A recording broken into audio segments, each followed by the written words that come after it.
kiddos, so it's our first live read aloud. It's not live, but it is me reading out loud. Moose is running below my feet, so it's hard for me to get situated. But as you can see, I've made my own little mini classroom here. And so today what we're going to do is we're going to read the first 3 chapters out of our new novel. It is called Holes.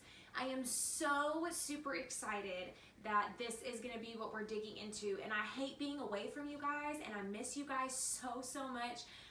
But I'm really excited that we're all going to be reading the same thing, because hopefully it'll draw us together during this time. Okay, kiddos, so what we're going to focus on today is point of view.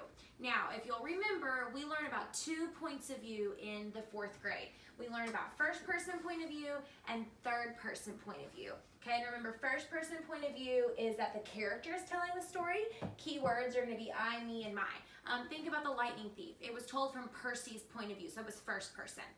Third person point of view is that a narrator is telling the story. So someone outside the story is talking about the characters inside the story. And keywords are going to be things like he, she, and they, because it is someone outside of the story telling it. And so we're going to kind of focus on that as we read the first 3 chapters today. And then a new term that we're going to talk about is perspective. Perspective is how a character feels and their background knowledge. So what does the character have? What do they know? For example, if we were both walking down the road, Mr. Cody and I, and we saw a dog run at us without a leash, I am somewhat scared of big dogs. You would think that's crazy because I have 2 big dogs, but big dogs kind of scare me a little bit, but not Mr. Cody. And so from my perspective, I would see that dog as a threat. But from Mr. Cody's perspective, he's just super excited to see a dog. So we're going to react in a different way because we have a different perspective on things.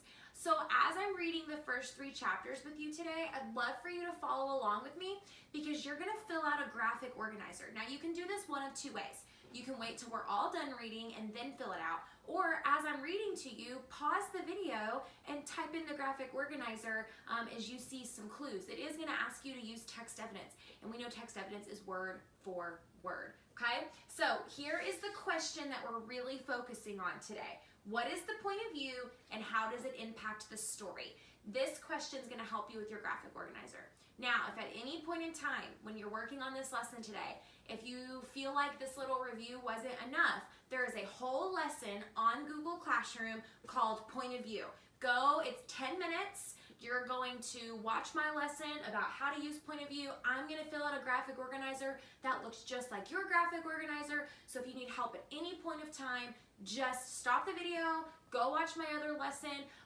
You feel free to use me on Remind, shoot me an email. We can set up a Zoom meeting. We can FaceTime, whatever you kiddos need. Okay, so without further ado, let's dig in. Holes. We're going to start on chapter 1. Now these chapters are really short. Some of them are a page, some of them are 10 pages. Definitely not like our lightning thief pages that, you know, got 20, 25 pages in them. All right, chapter 1, we're on page 3. There is no lake at Camp Green Lake. There once was a very large lake here, the largest lake in Texas. That was over 100 years ago. Now it's just a dry, flat wasteland. There used to be a town of Green Lake as well. Town shriveled up and died along with the lake and the people who lived there.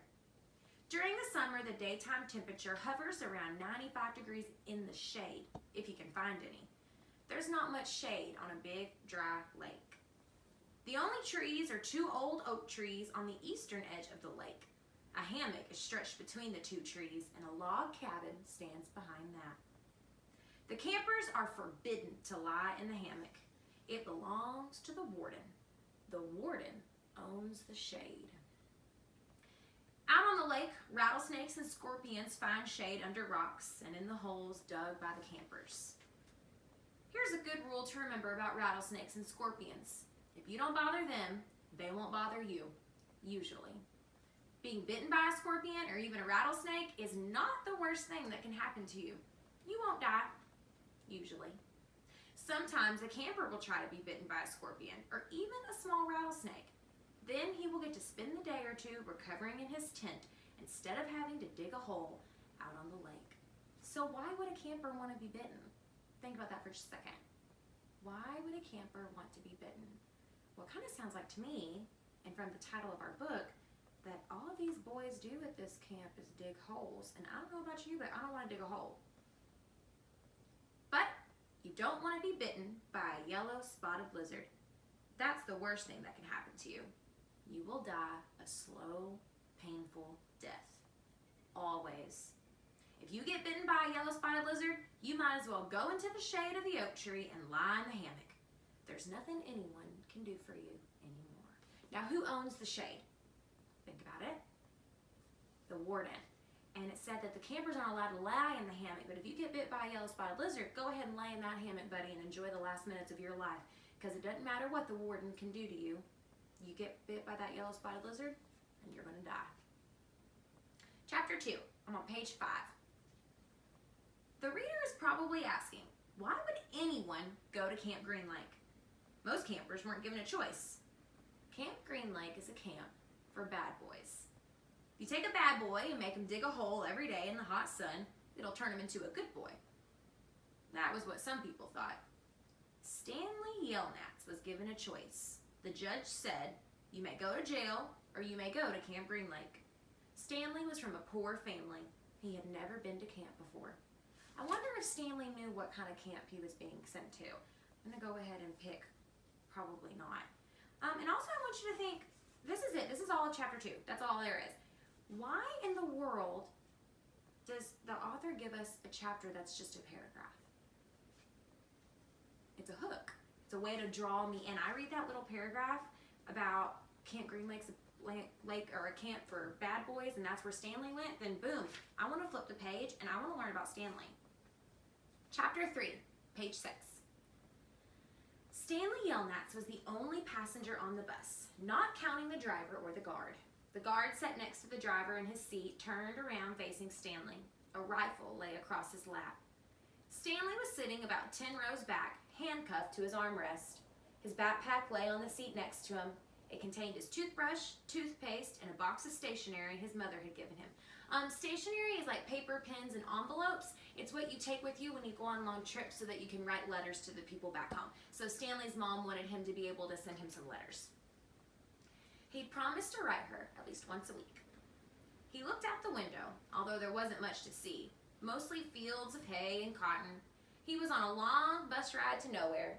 The bus wasn't air-conditioned, and the hot, heavy air was almost as stifling as the handcuffs.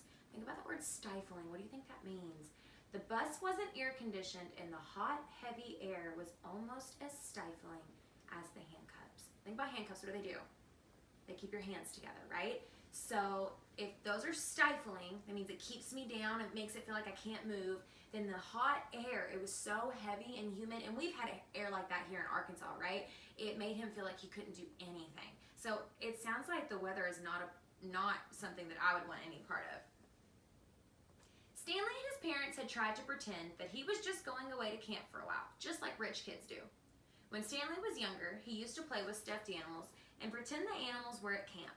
Camp Fun and Games, he called it. Sometimes he'd have them play soccer with a marble. Other times they'd run an obstacle course or go bungee jumping off a table tied to a broken rubber band. Now, Stanley tried to pretend he was going to Camp Fun and Games. Maybe he'd make some friends, he thought. At least he'd get to swim in the lake. But he doesn't know there's not a lake there. How do you think it's going to make him feel when he shows up and there's no lake at Camp Green Lake?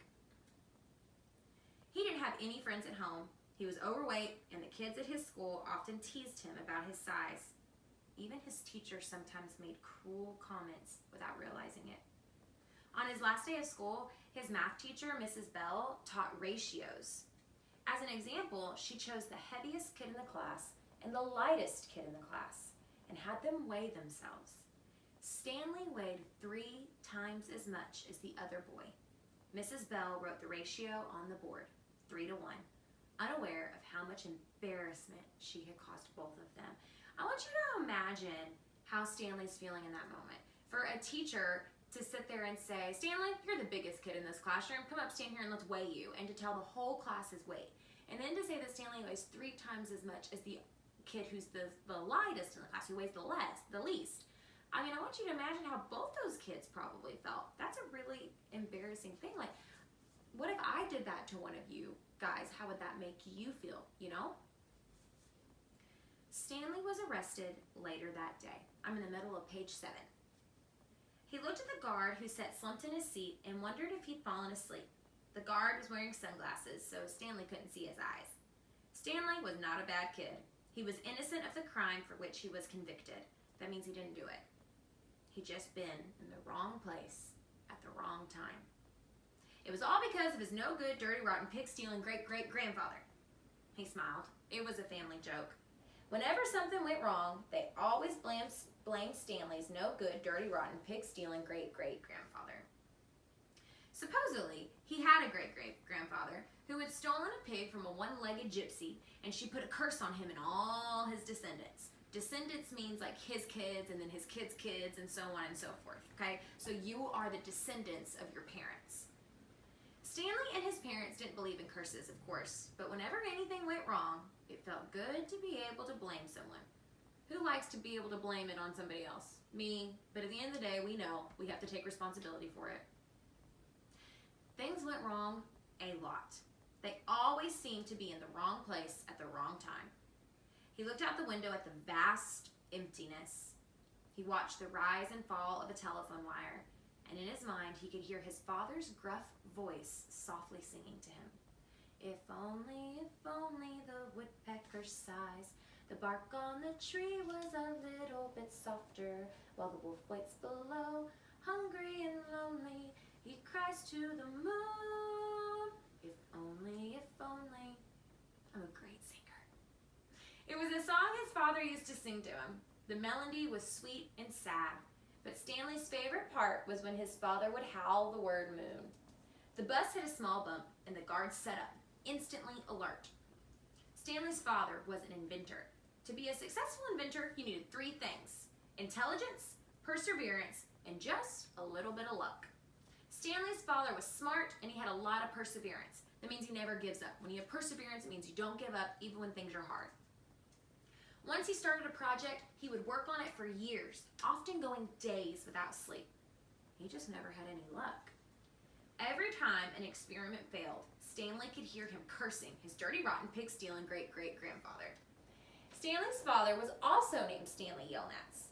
Stanley's father's full name was Stanley Yelnats III. Our Stanley is Stanley Yelnats IV.